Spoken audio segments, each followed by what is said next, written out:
podcast vous est présenté par Audible.fr. Vous aimez les podcasts ?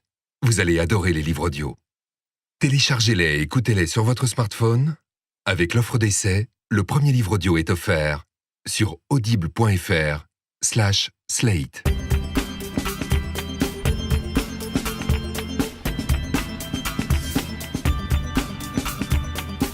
Salut et bienvenue sur le podcast Les Sales Gosses de Slate.fr.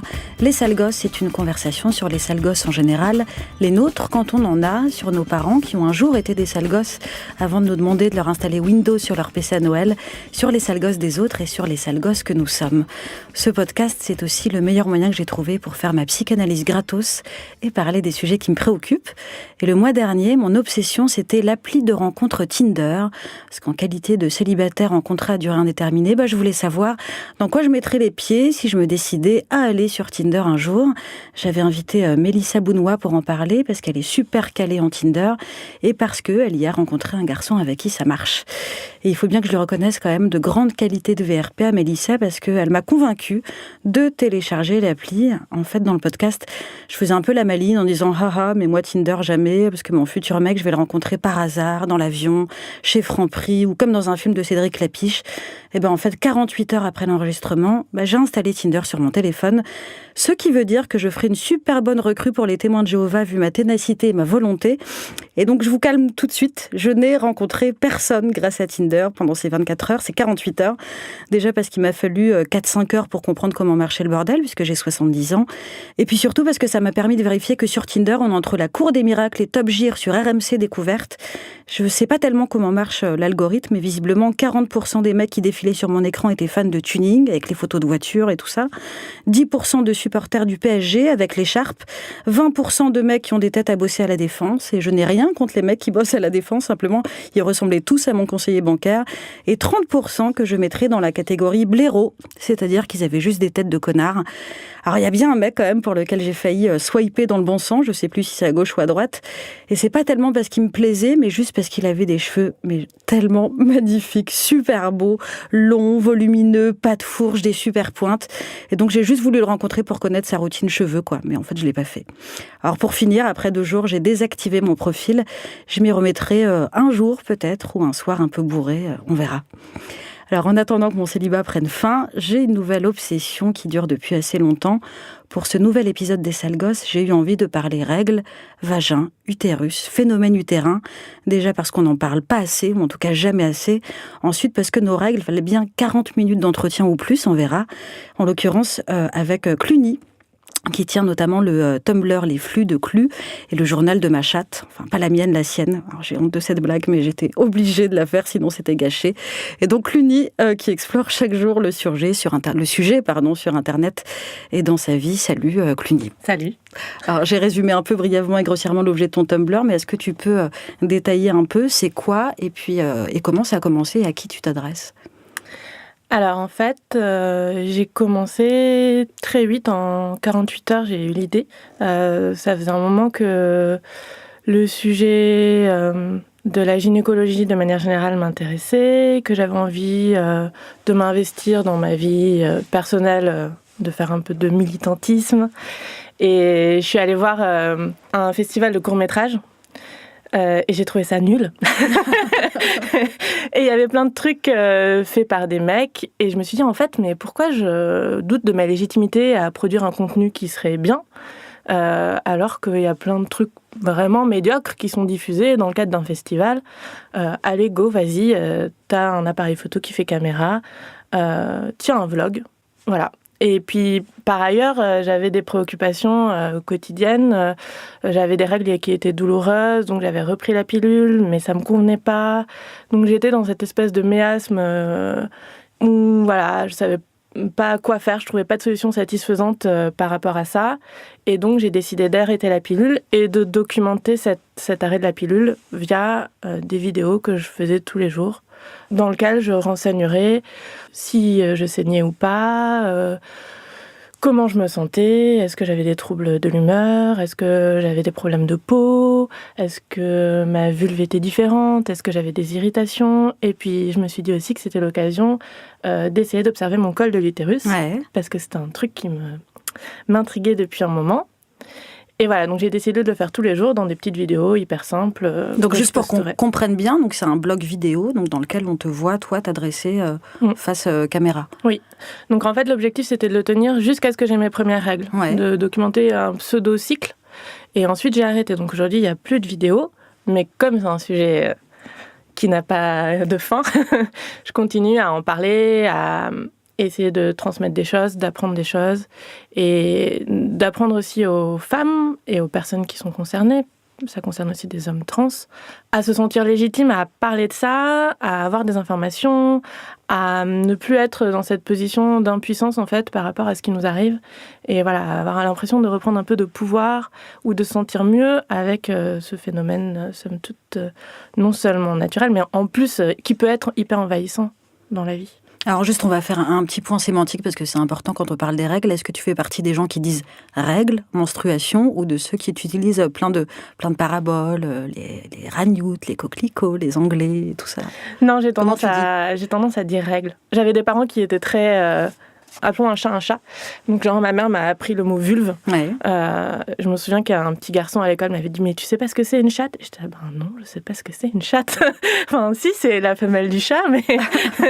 Donc non, je dis règles, je n'utilise pas trop de métaphores fleuries. Ouais, mais le postulat, et même derrière cette incapacité à nommer les choses, c'est y a l'idée qu'on a du mal à parler des règles, du mal à les nommer. Comment est-ce que tu expliques le fait que finalement, ce soit en 2017, un sujet encore super tabou? Ben, l'expliquer, j'aurais du mal moi toute seule, mais je fais des hypothèses. Ouais. Il y a deux choses, je pense. Il y a la difficulté à en parler et il y a le fait que ça soit vu de manière négative. La difficulté à en parler, à mon avis, elle vient du fait que de manière générale, ce qui concerne que les femmes, on trouve que c'est pas très intéressant. Donc du coup, on va pas y accorder de l'importance, on va pas faire en sorte que ça soit, même d'un point de vue scientifique, c'est pas trop exploré. On sait que par exemple, le clitoris, les vues de clitoris, ça date des années 90. C'est un truc qui a été disséqué, observé, et vraiment auquel on s'est intéressé très tardivement. Il n'y a pas de curiosité pour le sexe féminin et son fonctionnement. Je pense qu'il y a non seulement pas de curiosité, et puis après, dans un deuxième temps, il y a un espèce de rejet. C'est considéré quand même comme quelque chose de sale.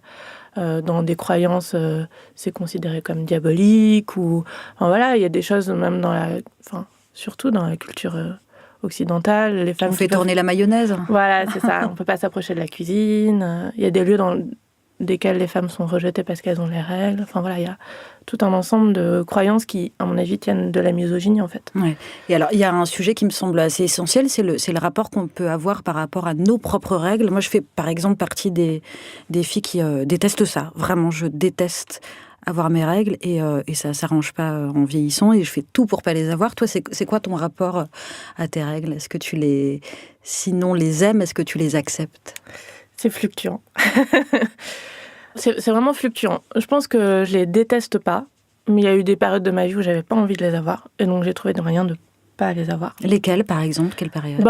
En fait, quand j'ai eu les moyens de pas les avoir, je les ai pas eus. Donc juste après l'adolescence, à 19-20 ans, quand j'ai pu m'informer un peu, quand j'ai lu que je pouvais prendre la pilule en continu ou les moyens de quand tu as compris que c'était possible de s'en affranchir. Ouais. Et puis c'est la période aussi où j'avais une vie sexuelle active, mais en même temps, j'étais pas tout à fait à l'aise avec le fait d'avoir des règles et des rapports sexuels, ou alors avec le fait que mon partenaire sache que j'ai mes règles. Donc, on les cache un peu, on fait en sorte qu'ils ne sachent pas. Si on a un rendez-vous, un jour où on sait qu'on va avoir nos règles, on se débrouille pour soit pas les avoir, soit décaler le rendez-vous, soit espérer que... Enfin, on met en place tout un tas de stratagèmes pour que ça soit un non-sujet.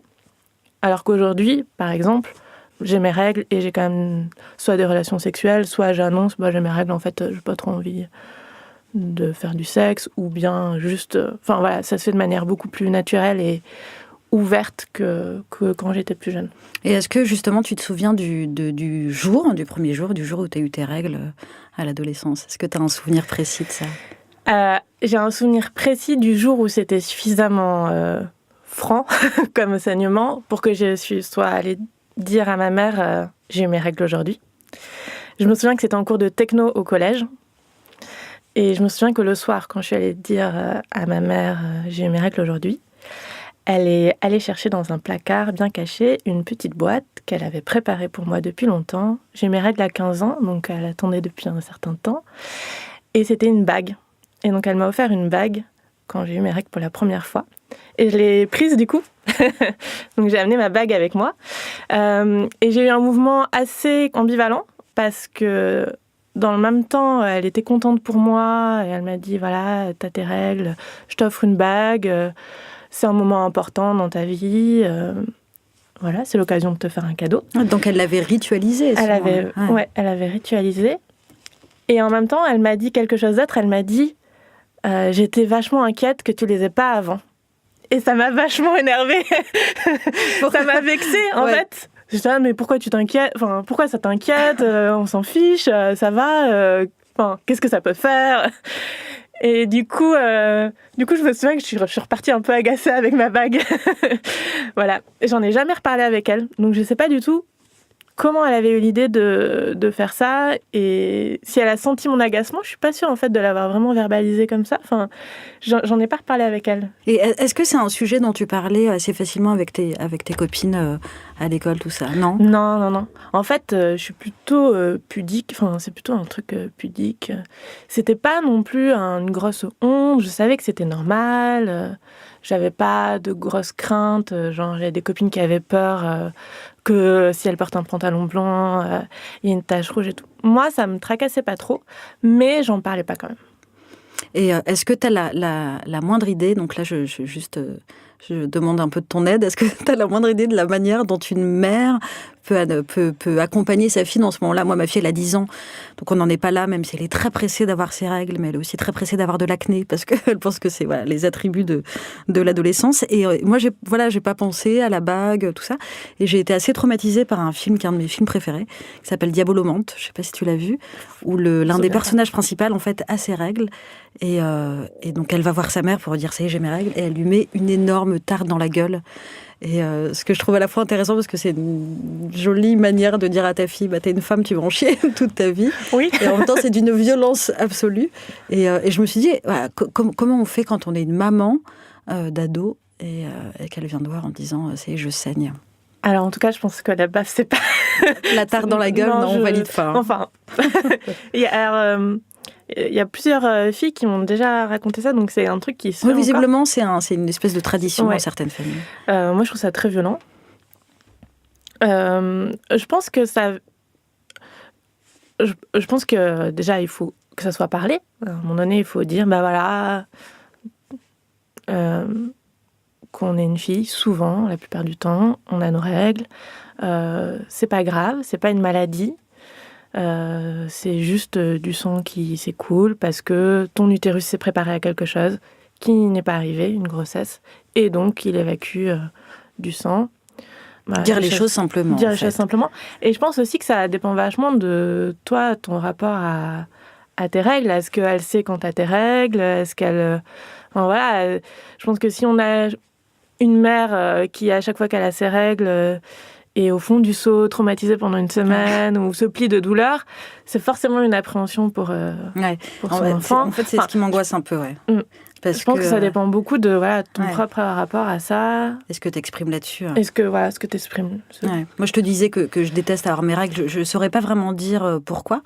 En même temps, ça me semble très simple, c'est que juste qui peut adorer l'idée de saigner pendant 5 jours ou 6 jours. Alors moi, en plus, ça dure très très longtemps. J'ai mal, je suis pas bien, on y reviendra, mais j'ai un syndrome prémenstruel hardcore. Et c'est vrai que quand je les ai, ma fille, elle m'entend dans les toilettes hurler en disant « Ah putain, merde, fais chier !» Enfin, tu vois. Donc, je vois quand même l'image d'un truc pas franchement positif. Et ça veut bien dire que j'ai 38 ans, mais j'ai pas fait la paix avec mes règles. Et du coup, ça m'inquiète un peu sur ce que je transmets de ça. Je pense que si les règles pour toi, c'est un truc désagréable, c'est normal que tu fasses pas la paix avec. Je pense qu'il faut... la vie d'une femme est traversée de nombreuses injonctions.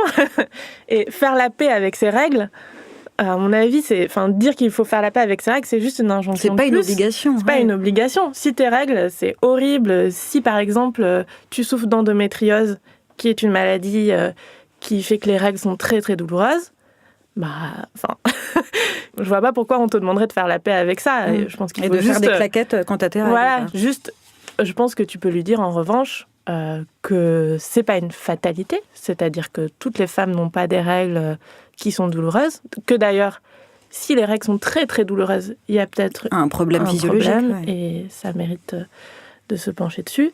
Et puis quand même, on dispose d'un certain nombre de moyens pour réduire la douleur ou pour ne pas avoir ces règles, et que ça serait bête de ne pas y recourir. Après, il y a toujours une question qu'on prend des médicaments ou une contraception ou des trucs hormonaux, des bénéfices et du risque. On a vu ces dernières années quand même beaucoup de choses sur la pilule et sur le fait que c'était pas anodin. Et bon, je pense que c'est important aussi de le rappeler. Mais voilà, moi, mon parti pris, c'est de dire on n'en sait pas assez pour faire des choix éclairés.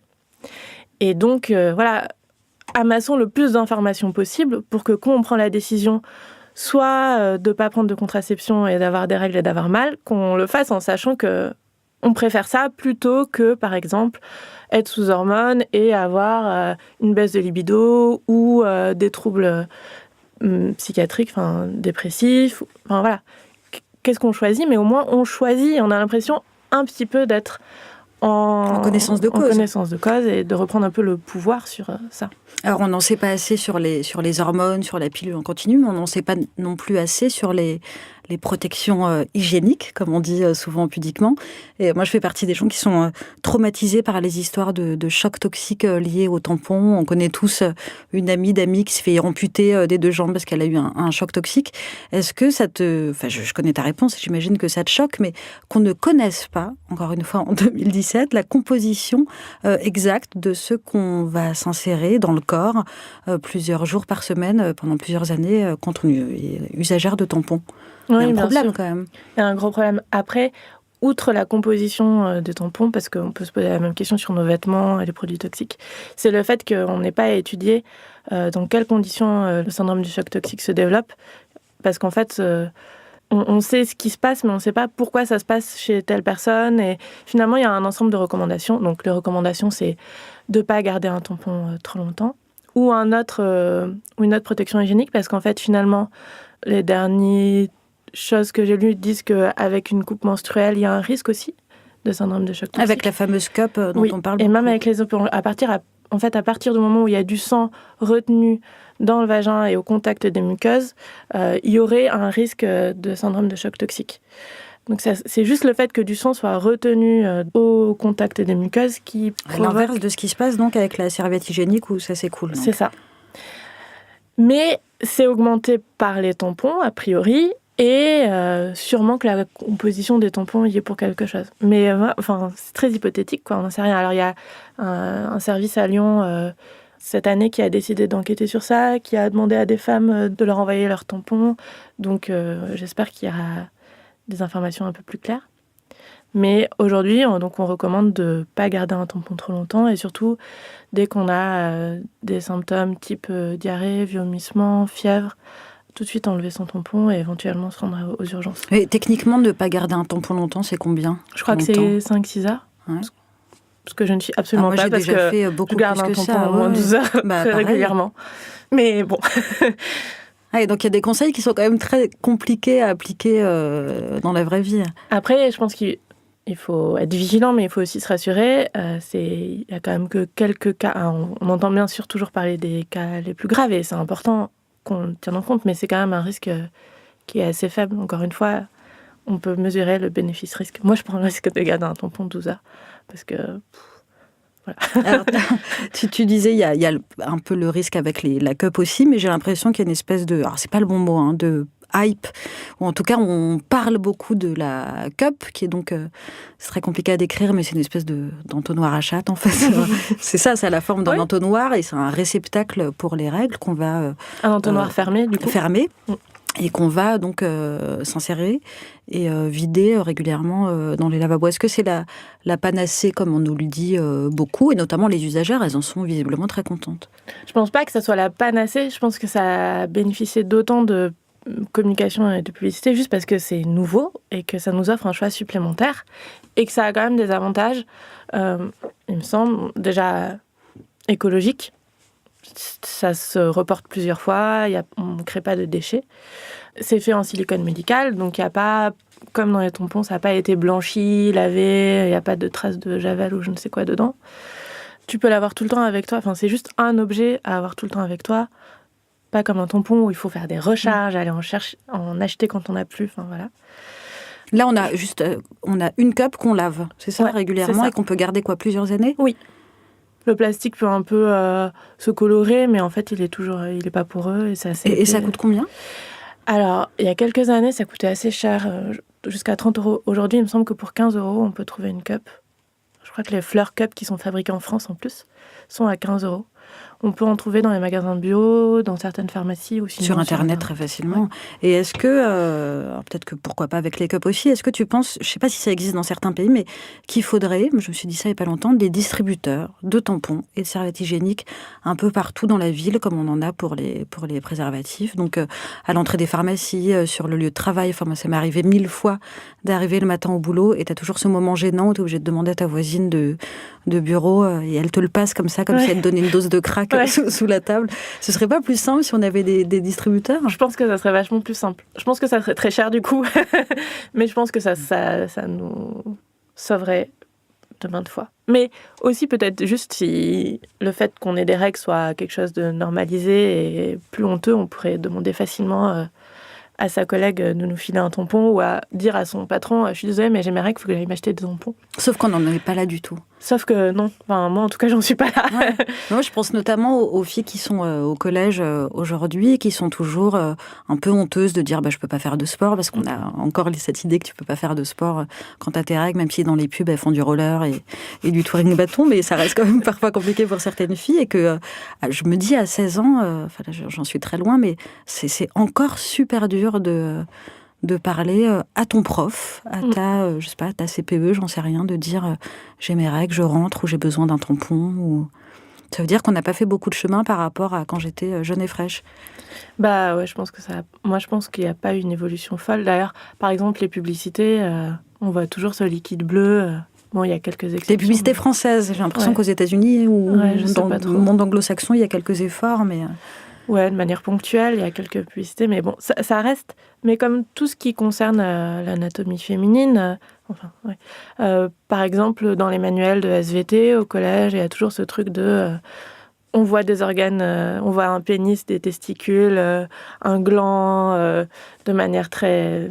détaillée, alors qu'il y a encore des illustrations dans lesquelles il n'y a pas de clitoris quand on regarde une vulve, ou par exemple, à mes connaissances, le fait qu'on... Alors, un peu moins en France qu'aux États-Unis, dans les pays anglo-saxons, mais le fait qu'on parle de vagin pour désigner une vulve, c'est quand même vachement dommage, quoi. Puis c'est faux, quoi. Oui, techniquement, c'est faux. Anatomiquement, c'est faux. Anatomiquement, on a une vulve qui est l'organe extérieur et un vagin qui est l'organe intérieur. Et moi, je l'ai tellement intégré, ça, qu'effectivement, je dis vagin beaucoup plus facilement que le mot vulve. Et je pense même que je dois rougir, en fait, ou pouffer quand je dis vulve, encore. Ouais. C'est pas réservé aux garçons ou aux hommes dont on dit qu'ils sont tout de suite un peu débiles dès qu'ils doivent parler du sexe féminin. Nous aussi, les filles, on peut être gênées. Et d'ailleurs, je pense que c'est bien que tout le monde soit informé, mais je suis vraiment navrée que des femmes ne sachent pas à quoi ressemble leur vulve. Et donc, dans la suite du journal de ma chatte, j'ai eu envie d'organiser des ateliers où des femmes ou des hommes trans se réunissent pour parler de gynécologie, de rapport à son corps, à ses règles, à son cycle menstruel.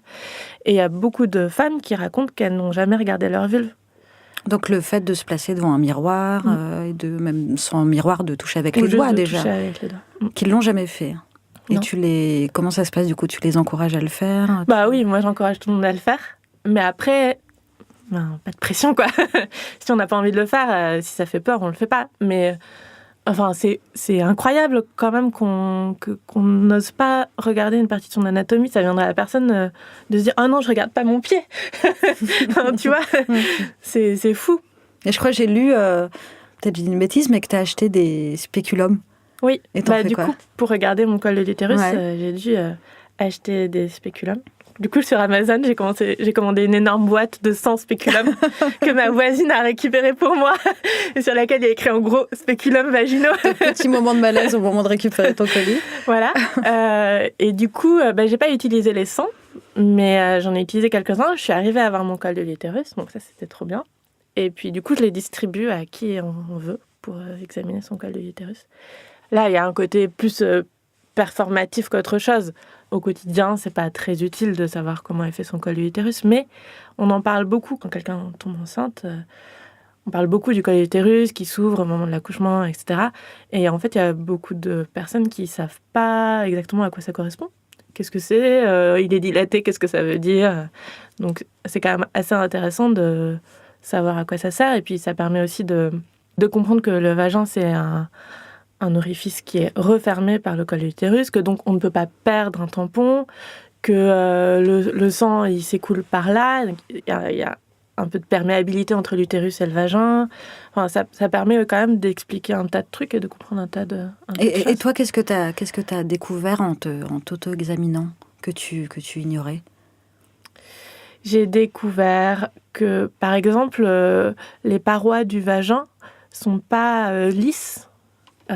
Qu'il y a plein de petits points, ouais. de petits points, de morceaux de chair, quoi, que c'est pas quelque chose de complètement lisse comme, je sais pas moi, du caoutchouc, quoi. Que du coup, je le savais déjà, mais de l'éprouver, c'est très extensible. Donc un vagin, quand il n'y a rien dedans, il est tout serré, en fait. Et il n'y a pas d'espace, quoi, il n'y a pas de vide. J'ai découvert aussi la couleur de la muqueuse, le fait que le col qui de varie l'utérus, d'ailleurs selon les femmes. J'ai touché mon col d'utérus, j'ai eu l'impression que j'ai la sensation, je la compare avec des lèvres. Je trouve que ça ressemble à la même sensation que les lèvres. Donc pour le coup, c'est lisse, c'est un peu tendu. Parfois, c'est mou. Pareil, ça dépend des moments du cycle. Enfin, plein de choses. Et alors, il y a des personnes qui connaissent notre anatomie féminine mieux que nous, c'est les gynécos. Hommes ou femmes, d'ailleurs. Moi, j'ai un gynéco-homme. C'est quoi ton rapport déjà à ton ou ta gynéco ? D'ailleurs, tu as une femme ou un homme ? Alors, j'ai pas de gynéco. Déjà, pour commencer. J'ai décidé de faire mon suivi gynécologique, de demander à mon médecin généraliste de faire mon suivi gynécologique. Donc ça, c'est possible déjà. C'est possible. On n'est pas obligé d'aller voir un gynéco quand on est une femme. On n'est pas obligé du tout. Par contre, c'est important d'avoir un suivi gynécologique, mais dans des conditions qui ne sont pas tout à fait les mêmes que celles qu'on nous dit. Les médecins généralistes peuvent faire un suivi gynécologique, ils ou elles peuvent faire des frottis, ils peuvent prescrire la pilule, ils peuvent prescrire des contraceptifs. Voilà. Ils sont les sages-femmes également, et les gynécos, bien sûr. Moi, je n'ai pas été maltraitée au sens le plus la violence médicale dont on parle beaucoup voilà. en ce moment. Je ne dirais pas que j'ai subi une violence médicale, mais par contre, je me suis toujours sentie un peu bousculée ou malmenée. Dans cette position où, en fait, tu dis pas vraiment ce que tu veux demander. Mais malmenée à cause de ce qu'on te dit ou à cause de ce qu'on touche ? Plutôt à cause de la manière dont l'entretien est mené. Ça va vite, on te demande de te mettre nu, c'est quand même pas une position hyper agréable. Et ce qui donc, on peut le rappeler, n'est pas obligatoire du tout. Tu n'es pas obligé de te mettre nu chez le gynéco ou chez ton médecin. Tu peux juste enlever ta culotte, garder ton haut, et si ensuite il veut t'examiner les seins, tu peux te rhabiller et enlever ton haut. La position gynécologique est quand même une position pas très agréable. Il y a d'autres façons de faire d'ailleurs. Tu veux dire, on n'est pas obligé d'avoir les pieds dans les étriers ? On n'est pas obligé d'avoir les pieds dans les étriers. Alors déjà, j'ai découvert un truc fantastique. Il y a des gynécos qui n'ont pas d'étrier, qui ont simplement un espèce d'appui cuisse, où juste on pose sa cuisse et on n'a pas genre le talon du pied dans l'étrier et les genoux qui flageolent. Déjà, c'est pas mal. Ce qui est très désagréable. Ce qui est très désagréable. Surtout qu'on est un peu stressé. Donc il y a ça, il y a d'autres positions, la position où on est couché sur le côté, qui s'appelle la position anglaise, qui peut permettre d'examiner, où on se sent quand même un peu moins exposé que les jambes ouvertes. Puis on est couché sur tout son long, donc c'est plus confortable. Et j'ai lu aussi qu'il y avait des médecins qui pouvaient examiner des femmes juste en étant assise sur le bord de ta chaise. Donc tu avances bien les fesses sur le bord de la chaise et on peut examiner les femmes comme ça. C'est aussi important de savoir que l'examen gynécologique clinique n'est pas forcément intéressant, en fait. On le pratique souvent, alors qu'il n'apporte pas d'informations pertinentes. Par exemple, pour se faire prescrire une pilule, faire un frottis, ça n'a aucun intérêt. Une prise de sang et un entretien suffisent.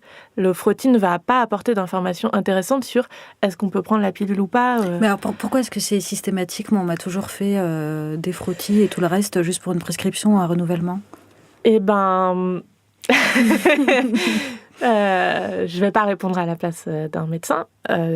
Aujourd'hui, les recommandations pour les frottis, c'est déjà pas avant 25 ans.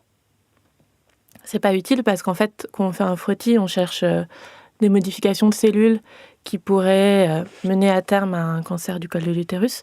Or, on sait que ces cellules, elles mettent beaucoup d'années à se développer et à se transformer en cellules cancéreuses. Donc, on n'a pas besoin de faire un examen dès le début de la vie sexuelle. On peut attendre 7 à 8 ans avant le début de la vie sexuelle. Et comme en général, la moyenne, c'est 17-18 ans, aujourd'hui, les recommandations, c'est pas de frottis avant 25 ans. Et après, ça serait plutôt un frottis tous les 3 ans. Moi, j'ai 29 ans, bientôt 30. Je pense que j'ai subi un frottis par an à partir de mes 17 ans. Ouais, moi aussi, pareil. Donc, 17, 18, 19, 20, 21, 22, 23, 24, 25, 9 frottis surnuméraires, inutiles, désagréables, qui m'ont coûté de l'argent, qui ont coûté du temps au gynéco, qui ont coûté de l'argent à la sécu, qui ont envahi les labos. C'est vraiment un non-sens total. Et ça provoque beaucoup de stress. Et moi, je pense même que ça conduit à l'effet contraire. C'est-à-dire que je pense qu'il y a beaucoup de personnes qui ne vont pas chez les gynécos. Précisément parce qu'elles redoutent le frottis. Et qu'en fait, on n'a pas besoin de le refaire. Alors, il y a un sujet sur lequel, moi, jamais aucun gynéco ne m'a aidé, c'est le syndrome prémenstruel. Comment est-ce que tu le décrirais, à la fois en général et pour toi, autrement que les gorges de l'enfer ? Pour moi, c'est ça. La spécificité du mot syndrome, c'est que ça recouvre tout un tas de manifestations. Et je pense qu'on ne le dit pas assez. Et c'est pour ça qu'on a beaucoup de personnes qui ont du mal à se retrouver dedans. Donc c'est l'ensemble des manifestations qui surviennent juste avant les règles ou pendant les règles. Donc juste avant, c'est quoi ? C'est 2-3 jours avant ? Ouais, voire 4-5. Et donc ça peut aller du trouble de l'humeur, à la fatigue, des douleurs. Alors des douleurs, ça peut être des douleurs, par exemple mal au dos, mal dans le bas-ventre, est-ce qu'on pourrait identifier les reins ? Une prise de poids ? Sein gonflé. Ah oui, sein gonflé. Là, j'énumère mes symptômes, moi. Sein gonflé, douleur au sein. Il y a, chez des personnes, ça déclenche des migraines. Enfin, c'est vraiment très varié. Et parfois, tu peux cumuler plusieurs... Ça peut être variable. C'est-à-dire, au cours de ta vie, tu n'as pas forcément le même syndrome menstruel. Ça dépend des cycles aussi. Il y a des cycles où vraiment t'en chies plus que d'autres. Et toi, t'as tiré quoi à la grande loterie du SPM ? Alors, moi, à la grande loterie, j'ai compris après 10 ans de règles que si j'avais envie de mourir 3 jours par mois, c'était parce que j'allais avoir mes règles. Et ça a vraiment été un soulagement immense. Parce que... Tu parles de quoi ? De symptômes dépressifs ? Oui, oui, vraiment, j'ai envie de mourir, quoi. J'ai envie que ça s'arrête, quoi. Ouais. Et ayant eu un épisode dépressif, pendant très longtemps, ça m'a fait peur parce que je savais pas que ça allait s'arrêter dans 2 jours. Donc c'était terrible, c'était vraiment 2 jours terribles où c'est difficile de se lever pour aller travailler, je me sens nulle, tout est dur à faire, quoi. Comme vraiment un trouble dépressif, quoi. Couplé au fait qu'on peut se sentir un peu moche en plus, avoir une estime de soi physique, un peu, les boutons, tout ça. Et comment tu gères ça, là ? Comment on gère quand on a envie de se foutre en l'air 3 jours par mois ? Maintenant que je sais que dans 48 heures, ça sera passé, j'embrasse pas mon mal-être, mais presque, quoi. Je me dis, OK, là, ça y est, t'es trop mal. Je regarde, alors, il y a ce truc formidable qui est Clou, donc qui est une application qui permet de noter quand on a nos règles et qui calcule son cycle. Au bout de plusieurs cycles, il fait des espèces de statistiques et ça permet de se repérer. Bon, c'est un équivalent à la bonne vieille méthode des croix dans l'agenda, mais comme je ne faisais jamais les croix dans l'agenda.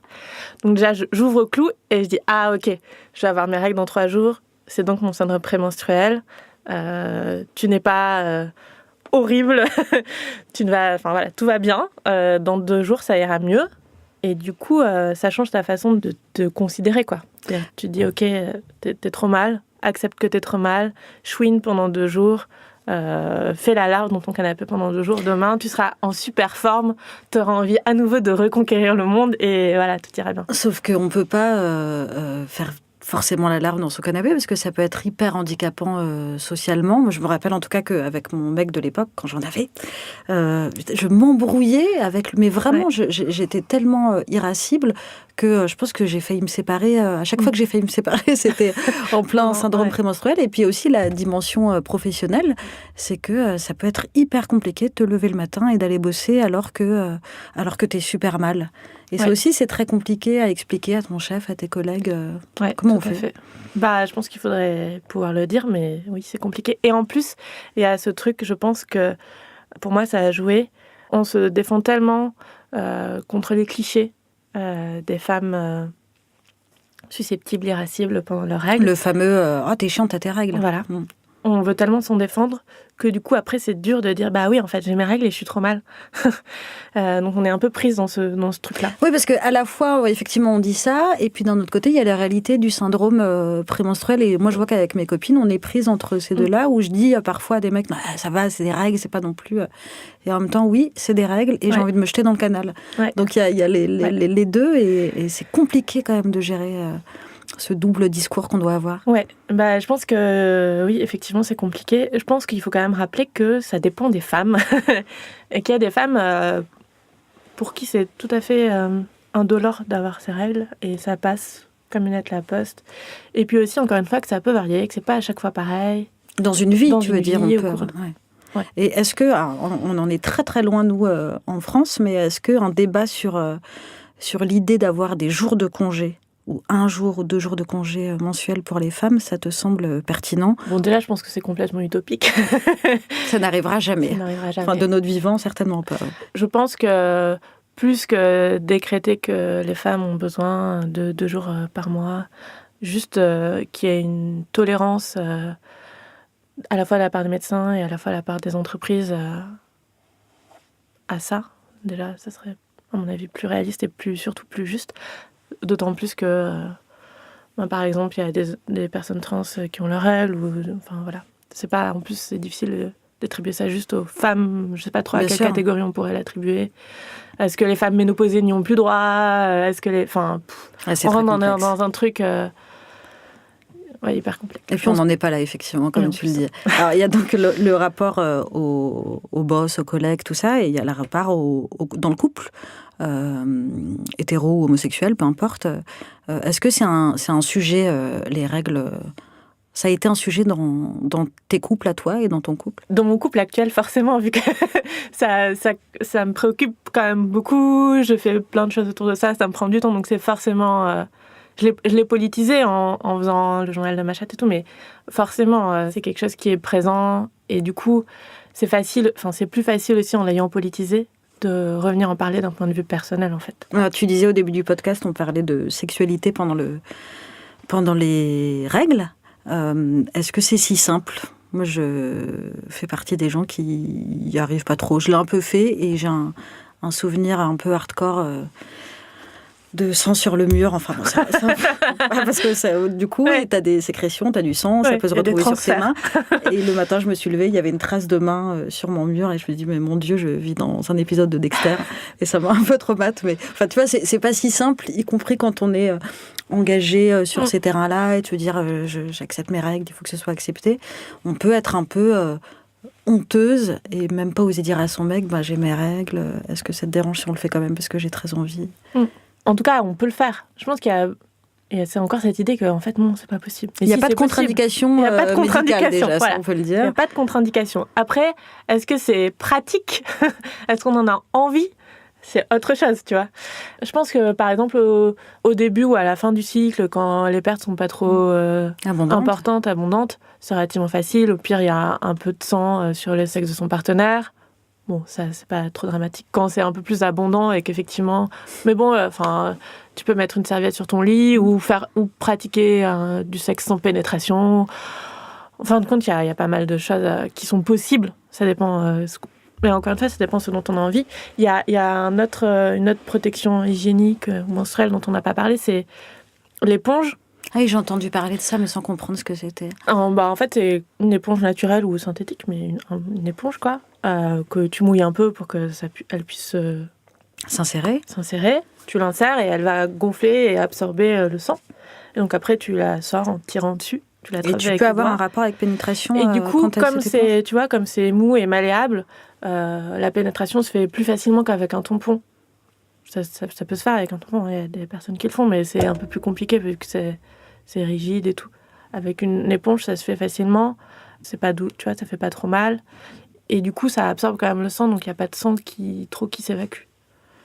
Et en tout cas, dans tout ça, il y a quand même l'idée que le sang a une charge symbolique assez forte. On parlait du syndrome prémenstruel. Il y a un papier qui a été publié il n'y a pas très longtemps qui expliquait qu'en fait, dans certaines cultures, le syndrome prémenstruel n'existait pas. C'est-à-dire que les femmes en étaient épargnées et ça induit l'idée que c'est culturel et que ça devient une construction mentale. Qu'est-ce que ça t'inspire, cette idée-là qui est assez étonnante en fait? Alors, je pense que ça renvoie à des concepts déjà compliqués sur la présence de certaines pathologies dans différentes cultures. Par exemple, au niveau des troubles psychiatriques, on sait que c'est très variable. Enfin, voilà. Mais du coup, peut-être qu'on peut se poser de comment c'est évalué ou qu'est-ce qu'on autorise les personnes à dire. Bref. Alors, on peut admettre, par exemple, que c'est construit socialement, le SPM. Mais à mon avis, ça n'élimine pas le fait qu'il faut le prendre en compte. C'est une réalité. Même si c'est une construction, c'est une réalité. Et ça me paraît très terrible de dire aux femmes qui souffrent, par exemple, de douleurs pendant le syndrome prémenstruel, en fait, c'est dans votre tête. C'est dans ta tête, tais-toi, quoi. Démerde-toi. Donc, je pense que c'est intéressant de se poser la question. Et de voir aussi qu'est-ce que ça induit pour les femmes et dans le regard qu'on porte sur les femmes, tu vois. Mais que ça n'empêche pas qu'il faut le prendre en compte de manière très pragmatique. Il y a aussi ce truc de... parce qu'il y a des laboratoires pharmaceutiques qui, du coup, ont mis au point des formulations pour éviter aux femmes d'avoir des syndromes prémenstruels. Et du coup, il y a, par réaction, des femmes qui disent voilà, en fait, le syndrome prémenstruel, c'est un truc inventé pour nous vendre des nouveaux médicaments, etc. Et là encore, j'ai envie de dire, peut-être. Et pourquoi pas. Oui, mais voilà. n'empêche que s'il y a une réalité, s'il y a des femmes qui ont un certain nombre de symptômes, ça serait cruel de leur dire attends, ne va pas alimenter le lobby pharmaceutique et ne prends rien, souffre seul dans ton coin. Enfin voilà. Oui, parce que le contexte de la symbolique qu'on attache au sang menstruel, c'est quand même, et ça vaut pour toutes les sociétés ou presque, c'est un système patriarcal où le sang est sale, où il doit être caché, où il y a l'idée que la femme ne contrôle pas ni son corps, ni ses émotions. Ce qui veut dire qu'en fait, ce tabou des règles, il est impossible à effacer, parce que cette symbolique-là, sur les femmes, elle perdure partout, dans tous les pays. Ouais, je pense qu'en tout cas, c'est un vrai combat féministe de s'intéresser à ça, et c'est pour ça que je dis qu'il y a quelque chose de performatif au fait juste de, tu vois, être toutes les deux en train d'en parler à la radio.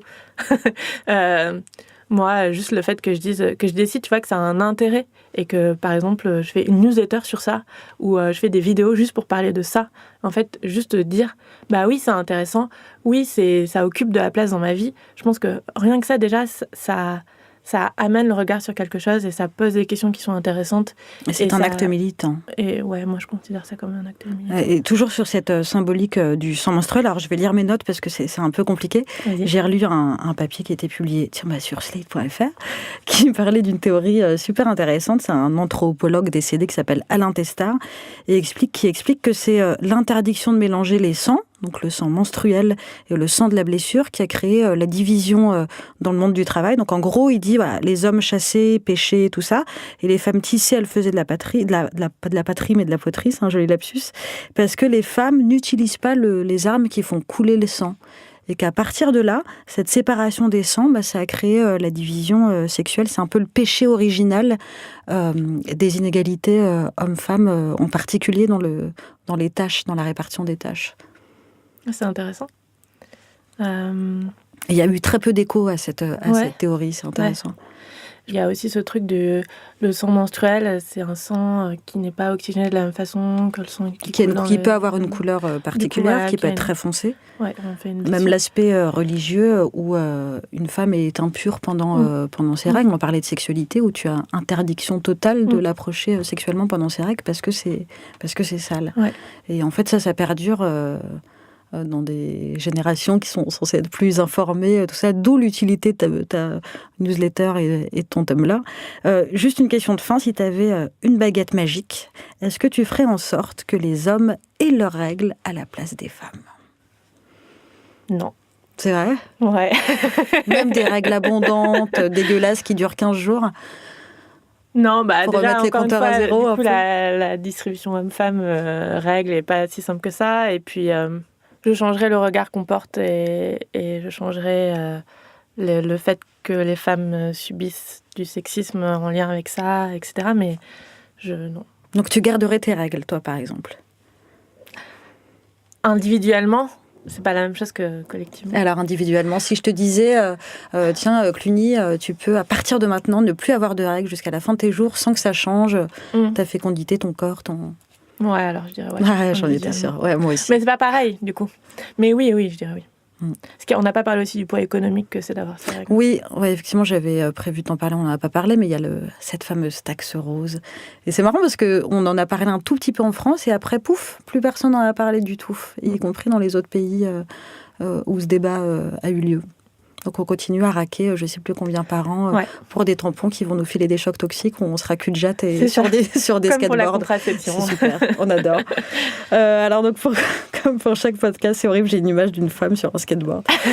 Donc on finit avec un conseil culturel, un truc à lire, à regarder sur le sujet dont on a parlé, donc les règles, comme on l'a dit. Et là, donc YOLO complet. Je vais conseiller un livre collectif auquel j'ai participé parce que c'est mon podcast. Ça s'appelle Lettres à mon utérus. C'est publié aux éditions de la Musardine. On est 16 meufs à avoir écrit des lettres à nos utérus et ça parle de plein de choses, d'enfants d'Istilben, de règles, de maladies, de sexualité, de pilules en continu.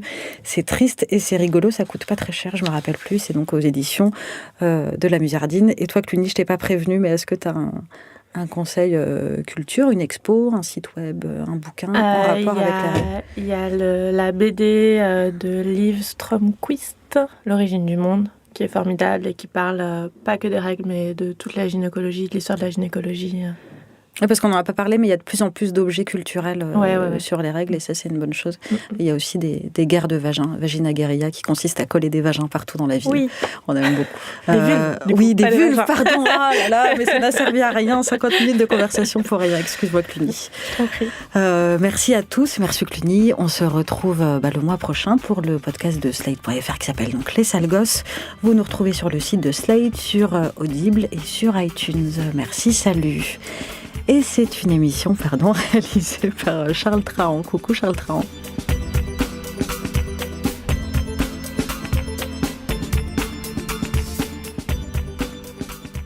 Ce podcast vous a été présenté par Audible.fr.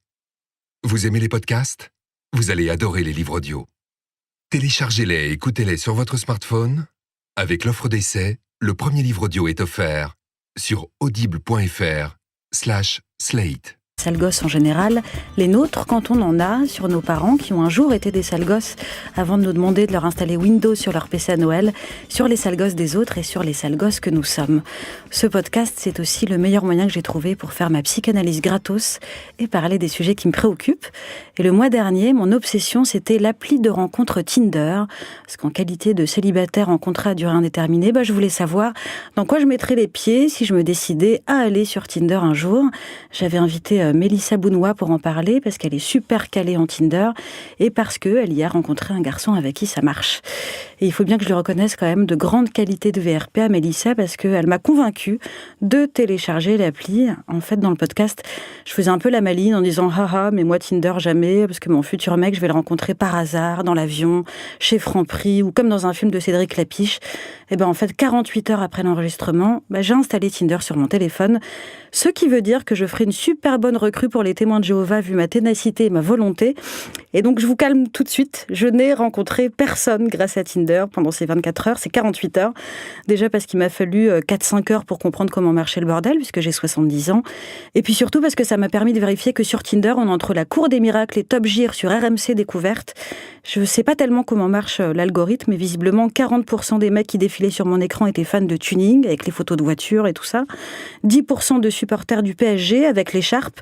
20% de mecs qui ont des têtes à bosser à la Défense. Et je n'ai rien contre les mecs qui bossent à la Défense, simplement, ils ressemblaient tous à mon conseiller bancaire. Et 30% que je mettrais dans la catégorie blaireau, c'est-à-dire qu'ils avaient juste des têtes de connards.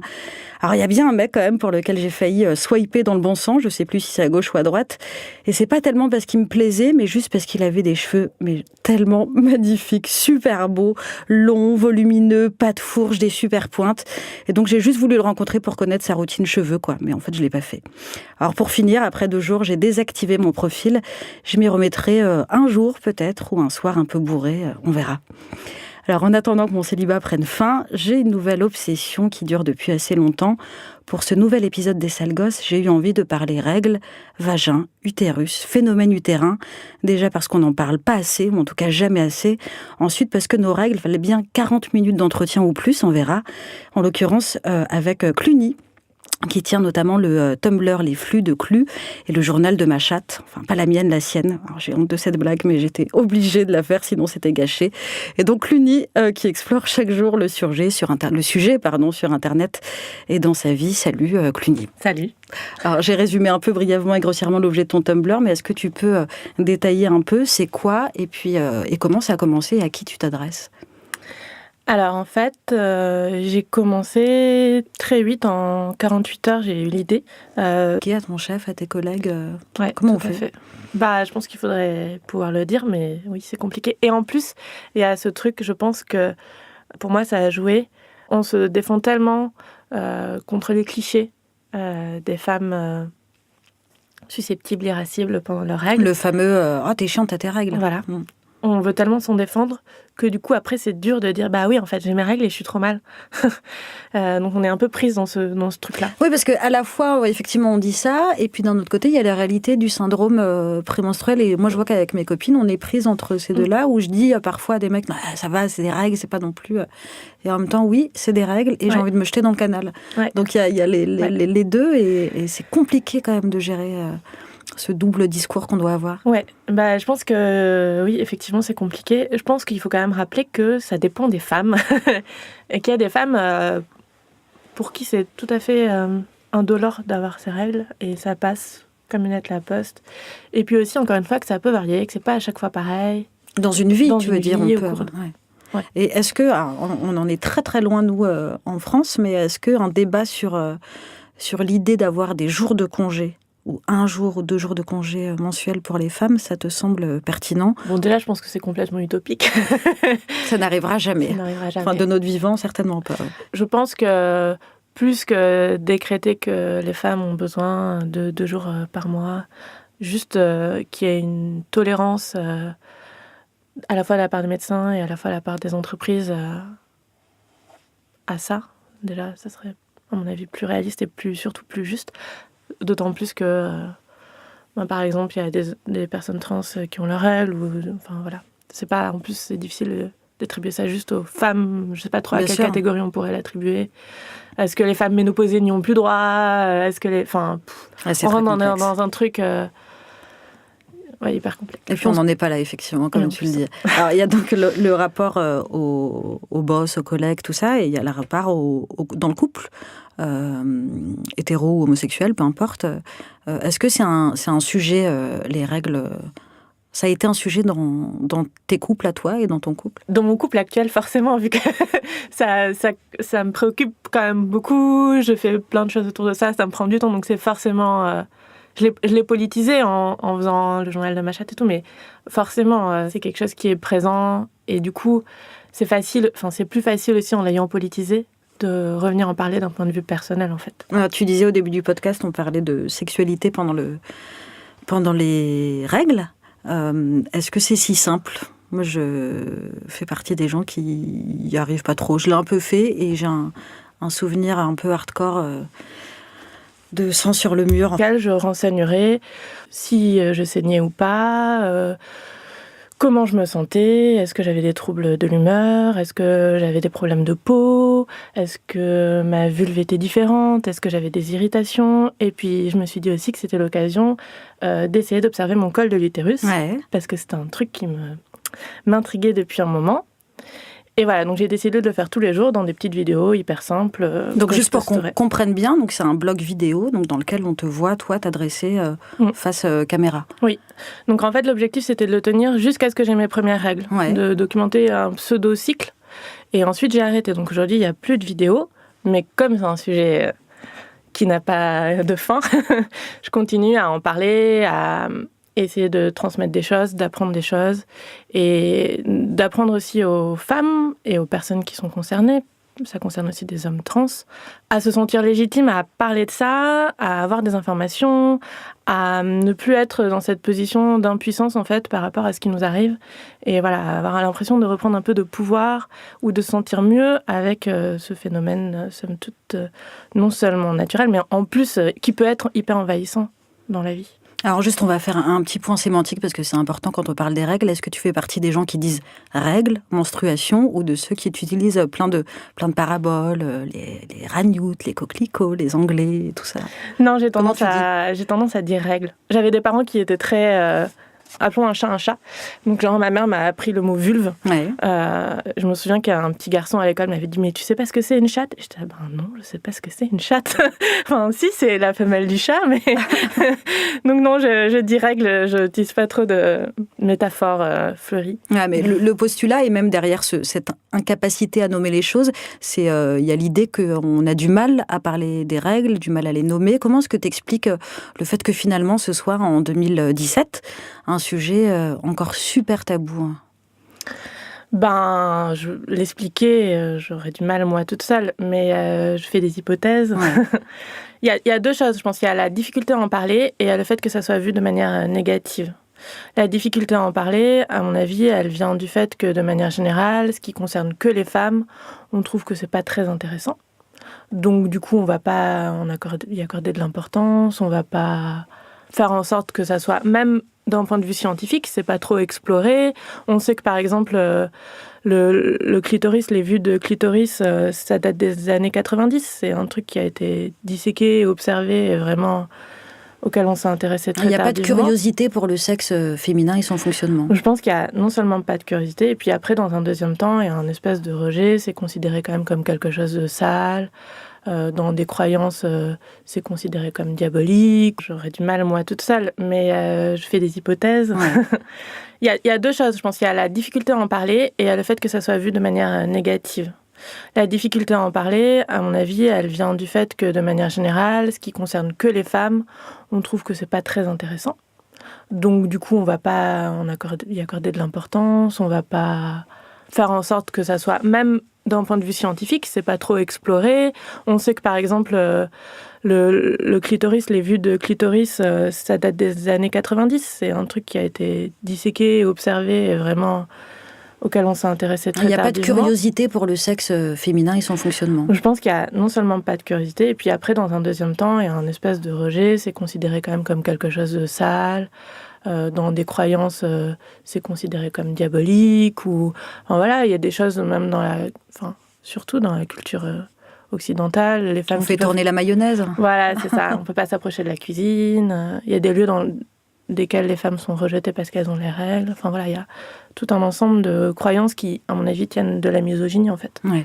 Et alors, il y a un sujet qui me semble assez essentiel, c'est le rapport qu'on peut avoir par rapport à nos propres règles. Moi, je fais, par exemple, partie des filles qui détestent ça. Vraiment, je déteste avoir mes règles et ça ne s'arrange pas en vieillissant et je fais tout pour ne pas les avoir. Toi, c'est quoi ton rapport à tes règles? Est-ce que tu sinon les aimes, est-ce que tu les acceptes? C'est fluctuant. C'est vraiment fluctuant. Je pense que je les déteste pas, mais il y a eu des périodes de ma vie où j'avais pas envie de les avoir, et donc j'ai trouvé des moyens de pas les avoir. Lesquelles, par exemple? Quelle période? En fait, quand j'ai eu les moyens de pas les avoir, je les ai pas eus. Donc juste après l'adolescence, à 19-20 ans, quand j'ai pu m'informer un peu, quand j'ai lu que je pouvais prendre la pilule en continu ou les moyens de quand tu as compris que c'était possible de s'en affranchir. Ouais. Et puis c'est la période aussi où j'avais une vie sexuelle active, mais en même temps, j'étais pas tout à fait à l'aise avec le fait d'avoir des règles et des rapports sexuels, ou alors avec le fait que mon partenaire sache que j'ai mes règles. Donc, on les cache un peu, on fait en sorte qu'ils ne sachent pas. Si on a un rendez-vous un jour où on sait qu'on va avoir nos règles, on se débrouille pour soit pas les avoir, soit décaler le rendez-vous, soit espérer que... Enfin, on met en place tout un tas de stratagèmes pour que ça soit un non-sujet. Alors qu'aujourd'hui, par exemple, j'ai mes règles et j'ai quand même soit des relations sexuelles, soit j'annonce, j'ai mes règles, en fait, j'ai pas trop envie de faire du sexe, ou bien juste... Enfin voilà, ça se fait de manière beaucoup plus naturelle et ouverte que quand j'étais plus jeune. Et est-ce que justement tu te souviens du premier jour, du jour où tu as eu tes règles à l'adolescence? Est-ce que tu as un souvenir précis de ça? J'ai un souvenir précis du jour où c'était suffisamment franc comme enseignement pour que je sois allée dire à ma mère j'ai eu mes règles aujourd'hui. Je me souviens d'avoir ces règles et ça passe comme une lettre à la poste. Et puis aussi, encore une fois, que ça peut varier, que c'est pas à chaque fois pareil. Dans une vie, tu veux dire, on peut... Ouais. Et est-ce que, on en est très très loin, nous, en France, mais est-ce qu'un débat sur l'idée d'avoir des jours de congé, ou 1 jour ou 2 jours de congé mensuels pour les femmes, ça te semble pertinent? Bon, déjà, je pense que c'est complètement utopique. Ça n'arrivera jamais. Ça n'arrivera jamais. Enfin, de notre vivant, certainement pas. Je pense que plus que décréter que les femmes ont besoin de 2 jours par mois, juste qu'il y ait une tolérance... à la fois de la part des médecins et à la fois de la part des entreprises à ça. Déjà, ça serait, à mon avis, plus réaliste et surtout plus juste. D'autant plus que, par exemple, il y a des personnes trans qui ont leurs règles. Enfin, voilà. En plus, c'est difficile d'attribuer ça juste aux femmes. Je ne sais pas trop à quelle catégorie on pourrait l'attribuer. Est-ce que les femmes ménopausées n'y ont plus droit? Est-ce que on rentre dans un truc... Ouais, hyper complexe. Et puis on n'en est pas là, effectivement, comme tu le dis. Alors, il y a donc le rapport au boss, aux collègues, tout ça, et il y a le rapport dans le couple, hétéro ou homosexuel, peu importe. Est-ce que c'est un sujet, les règles... Ça a été un sujet dans tes couples à toi et dans ton couple? Dans mon couple actuel, forcément, vu que ça me préoccupe quand même beaucoup. Je fais plein de choses autour de ça, ça me prend du temps, donc c'est forcément... Je l'ai politisé en faisant le journal de ma chatte et tout, mais forcément, c'est quelque chose qui est présent. Et du coup, c'est plus facile aussi en l'ayant politisé de revenir en parler d'un point de vue personnel, en fait. Alors, tu disais au début du podcast, on parlait de sexualité pendant les règles. Est-ce que c'est si simple? Moi, je fais partie des gens qui n'y arrivent pas trop. Je l'ai un peu fait et j'ai un souvenir un peu hardcore... de sang sur le mur, enfin bon, parce que du coup, t'as des sécrétions, t'as du sang, ça peut se retrouver sur tes mains. Et le matin, je me suis levée, il y avait une trace de main sur mon mur et je me dis, mais mon Dieu, je vis dans un épisode de Dexter et ça m'a un peu traumatisé. Mais enfin, tu vois, c'est pas si simple, y compris quand on est engagé sur ces terrains-là et tu veux dire, j'accepte mes règles, il faut que ce soit accepté. On peut être un peu honteuse et même pas oser dire à son mec, j'ai mes règles, est-ce que ça te dérange si on le fait quand même parce que j'ai très envie? En tout cas, on peut le faire. Je pense qu'il y a... Et c'est encore cette idée qu'en fait, non, c'est pas possible. Il n'y a pas de contre-indication médicale, déjà, voilà. ça, on peut le dire. Il n'y a pas de contre-indication. Après, est-ce que c'est pratique? Est-ce qu'on en a envie? C'est autre chose, tu vois. Je pense que, par exemple, au début ou à la fin du cycle, quand les pertes sont pas trop importantes, abondantes, c'est relativement facile. Au pire, il y a un peu de sang sur le sexe de son partenaire. Bon, ça, c'est pas trop dramatique. Quand c'est un peu plus abondant et qu'effectivement... Mais bon, et que c'est pas à chaque fois pareil. Dans une vie, tu veux dire, on peut... Ouais. Et est-ce que... on en est très très loin, nous, en France, mais est-ce qu'un débat sur l'idée d'avoir des jours de congé, ou 1 jour ou 2 jours de congé mensuels pour les femmes, ça te semble pertinent? Bon, déjà, je pense que c'est complètement utopique. Ça n'arrivera jamais. Ça n'arrivera jamais. Enfin, de notre vivant, certainement pas. Je pense que... Plus que décréter que les femmes ont besoin de 2 jours par mois, juste qu'il y ait une tolérance à la fois de la part des médecins et à la fois de la part des entreprises à ça. Déjà, ça serait, à mon avis, plus réaliste et surtout plus juste. D'autant plus que, par exemple, il y a des personnes trans qui ont leurs règles. Enfin, voilà. En plus, c'est difficile d'attribuer ça juste aux femmes. Je sais pas trop à Bien quelle sûr. catégorie on pourrait l'attribuer. Est-ce que les femmes ménopausées n'y ont plus droit? Est-ce que les... Enfin, C'est on très rentre complexe. dans un truc hyper complexe. Et puis on n'en est pas là, effectivement, comme Non, tu le dis. Alors il y a donc le rapport au boss, aux collègues, tout ça, et il y a le rapport dans le couple, hétéro ou homosexuel, peu importe. Est-ce que c'est un sujet, les règles, ça a été un sujet dans tes couples à toi et dans ton couple? Dans mon couple actuel, forcément, vu que ça me préoccupe quand même beaucoup, je fais plein de choses autour de ça, ça me prend du temps, donc c'est forcément... Je l'ai politisé en faisant le journal de ma chatte et tout, mais forcément, c'est quelque chose qui est présent. Et du coup, c'est plus facile aussi en l'ayant politisé de revenir en parler d'un point de vue personnel, en fait. Tu disais au début du podcast, on parlait de sexualité pendant les règles. Est-ce que c'est si simple? Moi, je fais partie des gens qui n'y arrivent pas trop. Je l'ai un peu fait et j'ai un souvenir un peu hardcore de sang sur le mur. Enfin, bon, parce que du coup, t'as des sécrétions, t'as du sang, ça peut se retrouver sur tes mains. Et le matin, je me suis levée, il y avait une trace de main sur mon mur et je me dis, mais mon Dieu, je vis dans un épisode de Dexter. Et ça m'a un peu traumatisée. Mais enfin, tu vois, c'est pas si simple, y compris quand on est engagé sur ces terrains-là et te dire, j'accepte mes règles, il faut que ce soit accepté. On peut être un peu honteuse et même pas oser dire à son mec, j'ai mes règles. Est-ce que ça te dérange si on le fait quand même parce que j'ai très envie? En tout cas, on peut le faire. Je pense qu'il y a... Et c'est encore cette idée qu'en fait, non, c'est pas possible. Il n'y a pas de contre-indication médicale, déjà, voilà. ça, on peut le dire. Il n'y a pas de contre-indication. Après, est-ce que c'est pratique? Est-ce qu'on en a envie? C'est autre chose, tu vois. Je pense que, par exemple, au début ou à la fin du cycle, quand les pertes sont pas trop importantes, abondantes, c'est relativement facile. Au pire, il y a un peu de sang sur le sexe de son partenaire. Bon, ça, c'est pas trop dramatique. Quand c'est un peu plus abondant et qu'effectivement... Mais bon, tu peux mettre une serviette sur ton lit ou pratiquer du sexe sans pénétration. T'es obligé de la faire, sinon c'était gâché. Et donc, Luni, qui explore chaque jour le sujet sur Internet et dans sa vie. Salut, Cluny. Salut. Alors, j'ai résumé un peu brièvement et grossièrement l'objet de ton Tumblr, mais est-ce que tu peux détailler un peu c'est quoi et puis et comment ça a commencé et à qui tu t'adresses? Alors en fait, j'ai commencé très vite, en 48 heures, j'ai eu l'idée. Ça faisait un moment que le sujet de la gynécologie de manière générale m'intéressait, que j'avais envie de m'investir dans ma vie personnelle, de faire un peu de militantisme. Et je suis allée voir un festival de courts-métrages. Et j'ai trouvé ça nul. Et il y avait plein de trucs faits par des mecs. Et je me suis dit, en fait, mais pourquoi je doute de ma légitimité à produire un contenu qui serait bien alors qu'il y a plein de trucs vraiment médiocres qui sont diffusés dans le cadre d'un festival. Allez, go, vas-y, t'as un appareil photo qui fait caméra, tiens, un vlog, voilà. Et puis, par ailleurs, j'avais des préoccupations quotidiennes. J'avais des règles qui étaient douloureuses, donc j'avais repris la pilule, mais ça me convenait pas. Donc j'étais dans cette espèce de méasme où, voilà, je savais pas quoi faire. Je trouvais pas de solution satisfaisante par rapport à ça.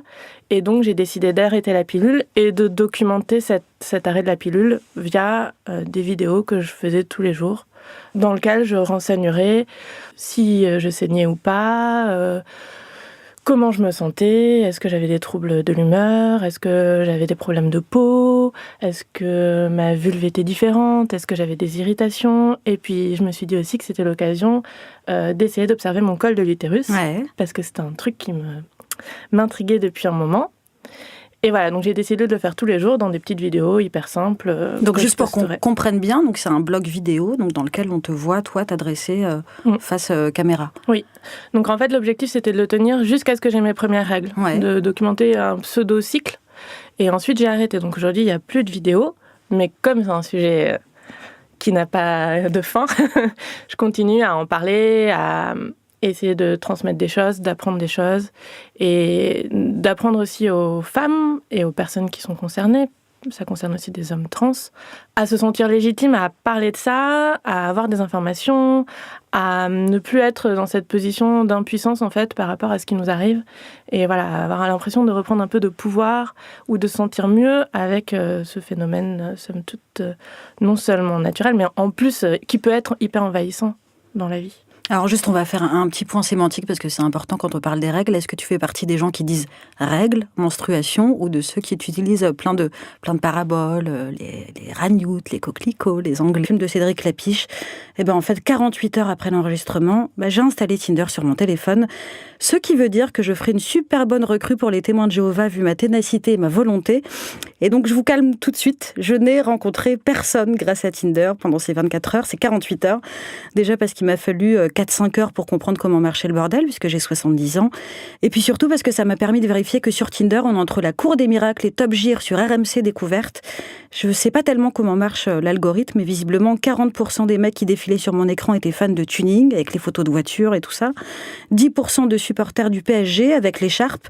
20% de mecs qui ont des têtes à bosser à la Défense. Et je n'ai rien contre les mecs qui bossent à la Défense, simplement, ils ressemblaient tous à mon conseiller bancaire.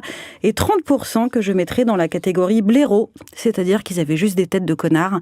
Alors il y a bien un mec quand même pour lequel j'ai failli swiper dans le bon sens, je sais plus si c'est à gauche ou à droite, et c'est pas tellement parce qu'il me plaisait, mais juste parce qu'il avait des cheveux mais tellement magnifiques, super beaux, longs, volumineux, pas de fourche, des super pointes, et donc j'ai juste voulu le rencontrer pour connaître sa routine cheveux quoi, mais en fait je l'ai pas fait. Alors pour finir, après 2 jours, j'ai désactivé mon profil, je m'y remettrai un jour peut-être, ou un soir un peu bourré, on verra. Alors, en attendant que mon célibat prenne fin, j'ai une nouvelle obsession qui dure depuis assez longtemps. Pour ce nouvel épisode des Sales Gosses, j'ai eu envie de parler règles, vagin, utérus, phénomène utérin. Déjà parce qu'on n'en parle pas assez, ou en tout cas jamais assez.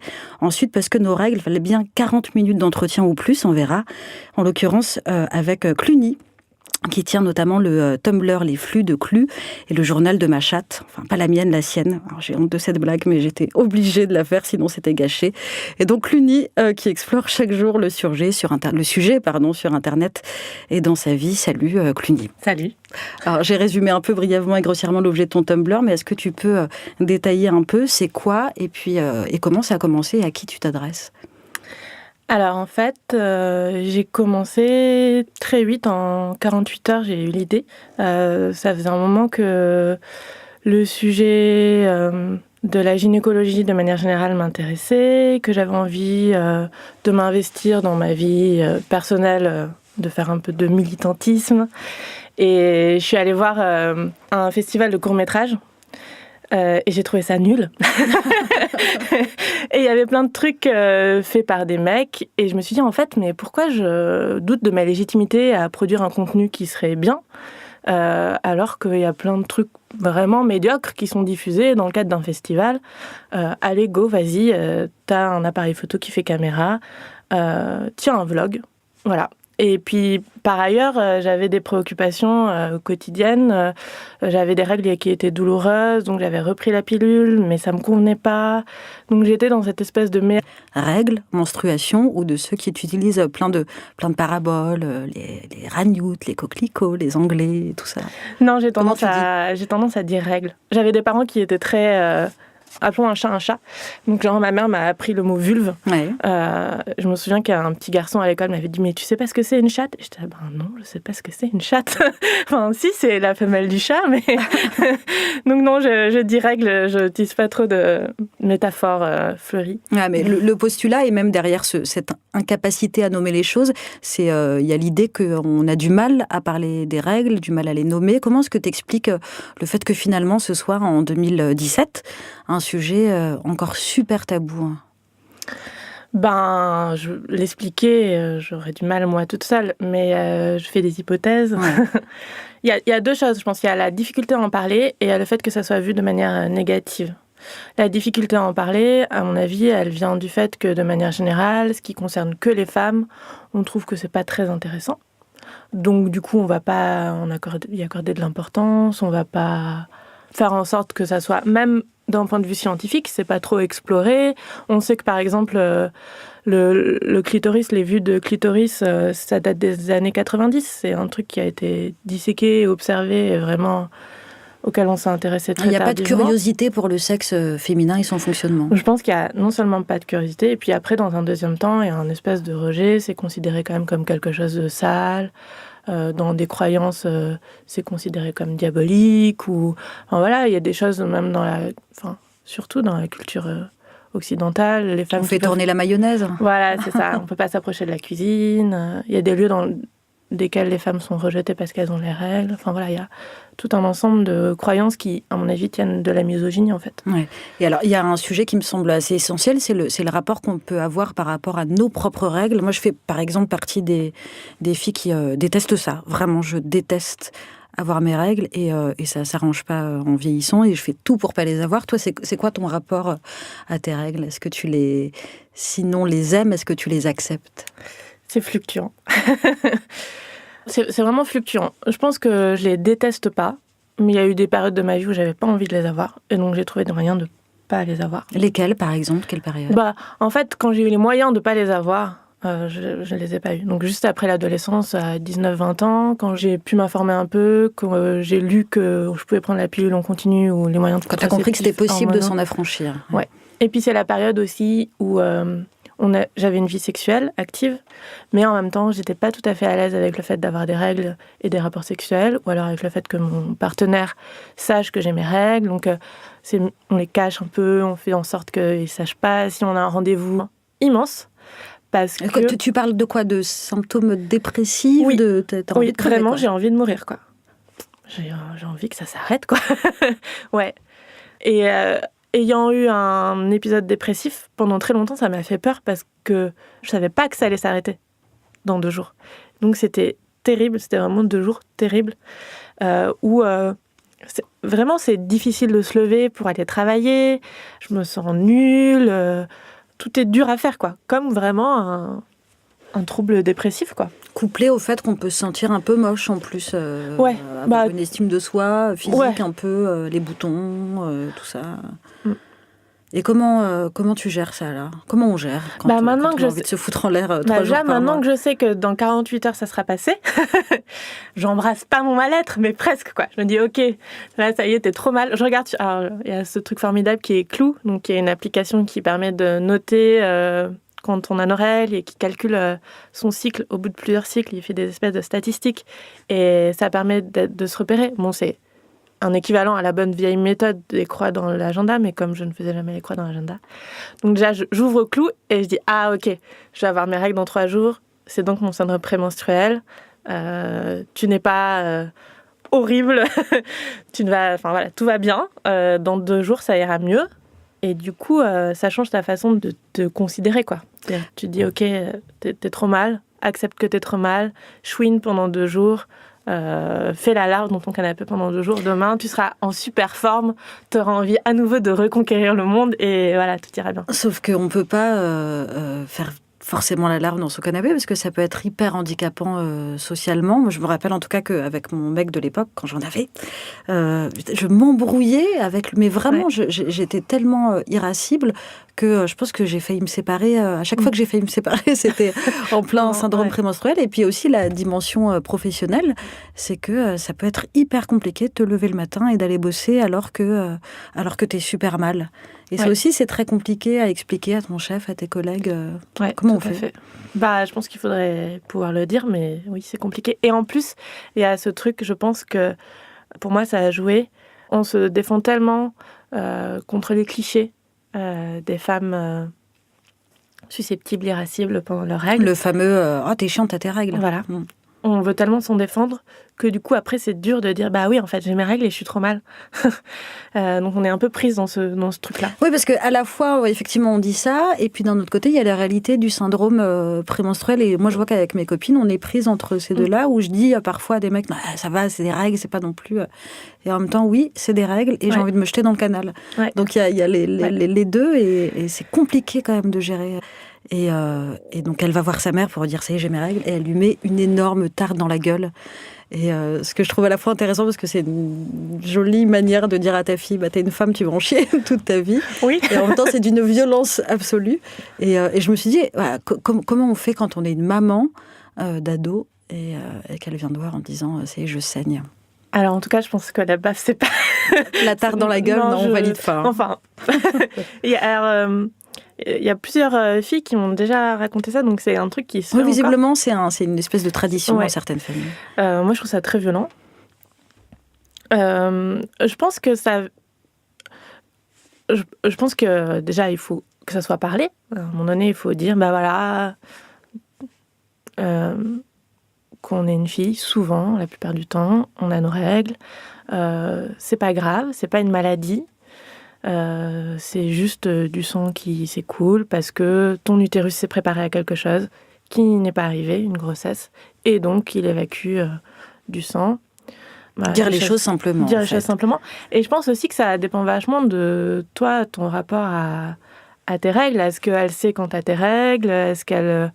voilà, je pense que si on a une mère qui, à chaque fois qu'elle a ses règles, est au fond du seau, traumatisée pendant une semaine, ou se plie de douleur, c'est forcément une appréhension pour son enfant. En fait, c'est ce qui m'angoisse un peu, ouais. Je pense que ça dépend beaucoup de ton propre rapport à ça. Est-ce que tu exprimes là-dessus? Est-ce que tu exprimes? Moi, je te disais que je déteste avoir mes règles. Je ne saurais pas vraiment dire pourquoi. En même temps, ça me semble très simple. C'est que juste qui peut adorer l'idée de saigner pendant 5 jours ou 6 jours. Alors moi, en plus, ça dure très très longtemps. J'ai mal, je suis pas bien. On y reviendra, mais j'ai un syndrome prémenstruel hardcore. Et c'est vrai que quand je les ai, ma fille, elle m'entend dans les toilettes hurler en disant « Ah putain, merde, fais chier !» Enfin, tu vois. Donc, je vois quand même l'image d'un truc pas franchement positif. Et ça veut bien dire que j'ai 38 ans, mais j'ai pas fait la paix avec mes règles. Et du coup, ça m'inquiète un peu sur ce que je transmets de ça. Je pense que si les règles pour toi, c'est un truc désagréable, c'est normal que tu fasses pas la paix avec. Je pense qu'il faut... la vie d'une femme est traversée de nombreuses injonctions. Et faire la paix avec ses règles, à mon avis, dire qu'il faut faire la paix avec ses règles, c'est juste une injonction. C'est pas une obligation. C'est pas une obligation. Si tes règles, c'est horrible. Si, par exemple, tu souffres d'endométriose, qui est une maladie qui fait que les règles sont très, très douloureuses, je vois pas pourquoi on te demanderait de faire la paix avec ça. Je pense qu'il faut de faire des claquettes quand t'as tes règles. Voilà, juste, je pense que tu peux lui dire en revanche que c'est pas une fatalité,